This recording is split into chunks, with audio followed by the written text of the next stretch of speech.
नमस्कार दोस्तों, ये video editorial compilation for mains का पार्ट है। आप प्लेलिस्ट में जाके एडिटोरियल की वीडियोस पेपर वाइज और टॉपिक वाइज देख सकते हो।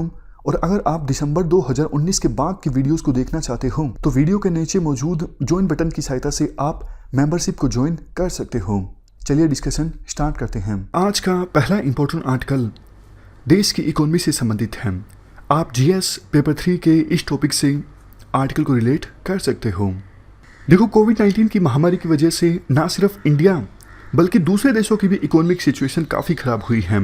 तो हमारे देश की इकोनॉमी को फिर से पटरी पर लाने के लिए, रिवाइव करने के लिए सरकार ने ये कैंपेन लॉन्च किया है, सेल्फ रिलायंट इंडियन मूवमेंट यानी आत्मनिर्भर भारत अभियान। 5 पिलर्स पर टिका हुआ है ये अभियान। सबसे पहले इकोनॉमी, दूसरे नंबर पे इंफ्रास्ट्रक्चर, तीसरे नंबर पे सिस्टम, टेक्नोलॉजिकल सिस्टम की बात यहाँ पर की जाती है, चौथे नंबर पे वाइब्रेंट डेमोग्राफी और पांचवें नंबर पे डिमांड। इस अभियान को सफल बनाने के लिए सरकार की तरफ से 20 लाख करोड़ का एक special economic and comprehensive package announce किया गया है। 20 लाख करोड़ हमारे देश की जीडीपी का ऑलमोस्ट 10% है। इस पैकेज के अंदर समाज के विभिन्न वर्गों को राहत पहुंचाने की कोशिश की जाएगी, जैसे cottage industry, MSMEs, labourers, middle class industries और दूसरे भी वर्ग। काफ़ी सारे रिफॉर्म्स हमारे देश की इकोनॉमी में लाए जाएंगे ताकि देश को सेल्फ रिलायंट बनाया जा सके, आत्मनिर्भर बनाया जा सके। हमारे जो लोकल प्रोडक्ट्स हैं उनको ग्लोबल पहचान दिलाने की कोशिश की जाएगी, उनमें वर्ल्ड क्लास क्वालिटी लाने की कोशिश की जाएगी। इससे पहले कि हम इस कैंपेन को और ज़्यादा डिटेल से डिस्कस करें, एक क्वेश्चन ये उठता है, क्या ये पैकेज पूरी तरह से नया है? इसका आंसर है नो। सरकार ने देखो 20 लाख करोड़ का ये जो पैकेज अनाउंस किया है, इसमें 1,70,000 करोड़ का वो पैकेज भी शामिल है जो सरकार ने कुछ दिनों पहले गरीबों को राहत पहुंचाने के लिए अनाउंस किया था। इसके अलावा आरबीआई के द्वारा मार्केट में लिक्विडिटी को इन्फ्यूज़ करने के लिए जो कदम उठाए गए हैं, जैसे रेपो रेट और रिवर्स रेपो रेट को कम करना, उससे जो मार्केट में लिक्विडिटी आएगी उसको भी सरकार ने अपने इस 20 लाख करोड़ के पैकेज में शामिल किया है। ये अपने आप में थोड़ा सा अनयूजुअल यानी असामान्य है, क्योंकि फॉर एग्जांपल यूएसए ने भी अपनी इकोनॉमी को रिवाइव करने के लिए $3 ट्रिलियन का पैकेज अनाउंस किया, लेकिन इसमें यूएसए के सेंट्रल बैंक ने जो मेजर्स अनाउंस किए उनको शामिल नहीं किया गया। तो ये काफ़ी बार ये क्वेश्चन पूछ लिया जाता है, क्या पैकेज पूरी तरह से नया है? आंसर है नो। अब पैकेज के बारे में डिटेल से बात करें, 2 दिन हो चुके हैं। हमारी जो वित्त मंत्री हैं निर्मला सीतारमन, ये डेली बेसिस पे प्रेस कॉन्फ्रेंस संबोधित करती हैं और डिटेल बताती हैं कि 20 लाख करोड़ में से कितने लाख करोड़ रुपए कौन से सेक्टर को दिए जाएंगे। पहले दिन इन्होंने मार्केट में लिक्विडिटी को इंक्रीज करने से संबंधित प्रोविजंस के बारे में बताया, जैसे एमएसएमईज यानी micro small and medium enterprises को 3 लाख करोड़ का कोलेटरल फ्री ऑटोमेटिक लोन मिलेगा। मतलब कोई चीज़ गिरवी रखने की आवश्यकता नहीं है, एमएसएमईज को उन्हें ऑटोमेटिक लोन मिल जाएगा। एमएसएमई फंड ऑफ फंड्स के थ्रू 50,000 करोड़ का इक्विटी इन्फ्यूज़ की जाएगी। एमएसएमईज की जो डेफिनेशन है वो चेंज कर दी गई है। डेफिनेशन का क्राइटेरिया, पहले जो डेफिनेशन का क्राइटेरिया था वो इस प्रकार से था, लेकिन अब एमएसएमईज को इस प्रकार से क्लासिफाई किया जाएगा, अगर किसी फर्म की इन्वेस्टमेंट 1 करोड़ से कम है और टर्नओवर 1 साल में 5 करोड़ से कम है तो उसे माइक्रो एंटरप्राइज कहा जाएगा। अगर किसी फर्म की इन्वेस्टमेंट 10 करोड़ से कम है और टर्नओवर 1 साल में 50 करोड़ से कम है तो उसे स्मॉल एंटरप्राइज कहा जाएगा। और सबसे लास्ट में, अगर टर्नओवर 1 साल में 100 करोड़ से कम है और इन्वेस्टमेंट 20 करोड़ से कम है तो उसे मीडियम एंटरप्राइज कहा जाएगा।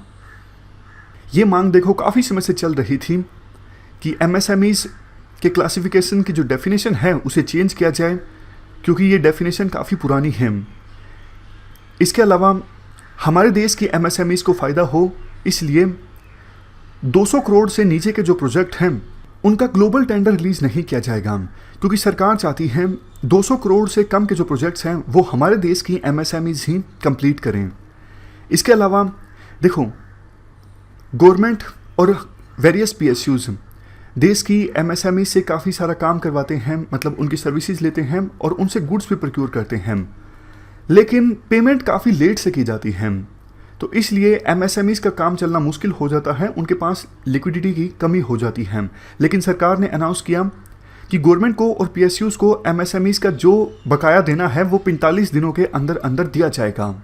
इन सब प्रोविजंस से देखो ऑलमोस्ट 45 लाख एमएसएमईज को फ़ायदा होगा। वो अपनी बिजनेस एक्टिविटीज़ को फिर से स्टार्ट कर सकेंगी और जॉब्स फिर से जनरेट होंगी। एमएसएमईज के बाद बात करें हम ईपीएफ संबंधित प्रोविजंस की, यानी एम्प्लॉय प्रोविडेंट फंड संबंधित प्रोविजंस की। विभिन्न बिजनेस वर्कर्स को 2500 करोड़ का जो ईपीएफ सपोर्ट सरकार के द्वारा दिया जा रहा है, इसे एक्सटेंड किया जाएगा 3 और महीनों के लिए। इससे ऑलमोस्ट 3.5 लाख एमएसएमईज को लिक्विडिटी रिलीफ मिलेगी और 72 लाख एम्प्लॉयज़ को फ़ायदा होगा। ये सब डेटा वैसे देखो आपको याद रखने की आवश्यकता नहीं है, मोटा मोटा आप एसेंस समझ लीजिए सरकार ने किस प्रकार के स्टेप्स अनाउंस किए हैं इकोनॉमिक सिचुएशन को इम्प्रूव करने के लिए। इसके बाद देखो एम्प्लॉयर को और एम्प्लॉयज़ को जितना पीएफ कंट्रीब्यूट करना पड़ता है उससे कम पीएफ उन्हें अब कंट्रीब्यूट करना पड़ेगा। अभी देखो एम्प्लॉयर को और एम्प्लॉयज़ को 12% पीएफ कंट्रीब्यूट करना पड़ता है, इसे घटा के 10% कर दिया गया है। और ये कब तक चलेगा? ये चलेगा आने वाले 3 महीनों तक। लेकिन जो स्टेट पीएसयूज हैं उनको तो अपने एम्प्लॉयज़ के लिए 12% ही पीएफ कंट्रीब्यूट करना पड़ेगा, उनको रिलीफ नहीं दी गई है।